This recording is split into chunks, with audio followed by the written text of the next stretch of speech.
Hello everyone, ಮಕ್ಕಳಿಗೆ ಈ ಥರ ಒಂದು ರೆಸಿಪಿನ ಮಾಡಿಕೊಟ್ರೆ ಮಕ್ಕಳು ಖಂಡಿತ ಇಷ್ಟಪಟ್ಟು ತಿಂತಾರೆ ಅಂತಲೇ ಹೇಳ್ಬೋದು.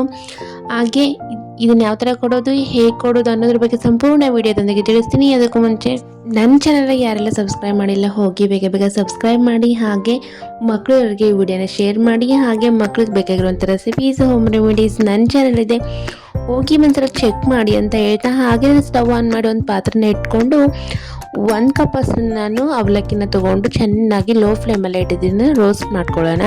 ಇದನ್ನ ನಾವು 6 ತಿಂಗಳು ಮಗುವಿಂದನೇ ಕೊಡ್ತಾ ಬರಬೇಕು. ಮಕ್ಕಳಿಗೆ ಪ್ಯೂರಿ ಥರ ಮಾಡಿ ಮಕ್ಕಳಿಗೆ ಕೊಡೋದ್ರಿಂದ ಮಕ್ಕಳಿಗೆ ಡೈಜೆಷನ್ ಸಹ ಈಸಿ ಆಗುತ್ತೆ. ಹಾಗೆ ಮಕ್ಕಳು ಹೆಲ್ತಿಯಾಗಿ ಬೇಟಿಗೆ ಏನಾಗ್ತಾರೆ ಅಂತಲೇ ಹೇಳ್ಬೋದಾ. ಹಾಗೆ ನಾನು ಇವಾಗ ಅದೇ ಕಪ್ ಅಷ್ಟು ನಾನು ಮಕಾನ ತಗೊಂಡು ಅದನ್ನು ಸಹ ಚೆನ್ನಾಗಿ ಲೋ ಫ್ಲೇಮಲ್ಲಿ ನಾನು ಫ್ರೈ ಮಾಡ್ಕೊಳ್ತೀನಿ.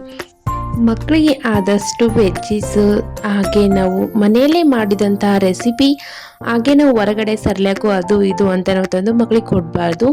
ನೋಡಿ, ನಾನು ಮಕಾನ ರೋಸ್ಟ್ ಮಾಡಿಬಿಟ್ಟು ಮತ್ತು ಅವಲಕ್ಕಿ ಮತ್ತು ಮಕಾನ ಸ್ವಲ್ಪ ತಣ್ಣಗಾಗೋವರೆಗೂ ಬಿಟ್ಬಿಟ್ಟು ನಾನು ಇದನ್ನು ನುಣ್ಣಗೆ ಪೇಸ್ಟ್ ಮಾಡ್ಕೊಳ್ಳೋಣ.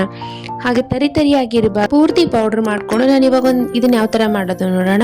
ಸ್ಟವ್ ಆನ್ ಮಾಡಿ ಒಂದು ಪಾತ್ರೆನ ಇಟ್ಕೊಂಡು 1 ಕಪ್ ಅಷ್ಟು ಹಾಲು, 1 ಕಪ್ ಅಷ್ಟು ನೀರನ್ನ ತೊಗೊಂಡು ನಾನು ಅದನ್ನು 3 ಟೇಬಲ್ ಸ್ಪೂನ್ ಅಷ್ಟು ಏನು ಪೌಡ್ರ್ ಮಾಡಿಟ್ಕೊಂಡಿರ್ತೀವಲ್ಲ ಅದನ್ನು ಪೌಡ್ರನ್ನ ಹಾಕ್ಕೊಂಡು ಗಂಟು ಇರಲಾರ್ದಾಗೆ ಫಸ್ಟ್ ಕಲಿಸ್ಕೊಳ್ಳೋಣ.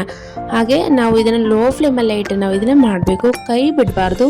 ಹಾಗೆ ನಾವು ತಿರುತ್ತಾನೇ ಇರಬೇಕು. ಕೈ ಬಿಟ್ಟರೆ ಏನಾಗುತ್ತೆ, ಗಂಟಾಗೋ ಚಾನ್ಸ್ ಇರುತ್ತೆ. ನೋಡಿ, ಈ ಹದಕ್ಕೆ ಬರಬೇಕು. ಮಕ್ಕಳಿಗೆ 6 ತಿಂಗಳು ಮಕ್ಕಳಿಗೆ ಕೊಡ್ತೀನಿ ಅನ್ನೋದರೆ ಪ್ಯೂರಿ ಥರ ಮಾಡಿ ಸ್ವಲ್ಪ ತೆಳುವಾಗಿರಬೇಕು. ಹಾಗೆ 10 ತಿಂಗಳು, 11 ತಿಂಗಳು, 12 ತಿಂಗಳು ಅನ್ನೋದೇ ಸ್ವಲ್ಪ ಗಟ್ಟಿಯಾಗಿರಲಿ.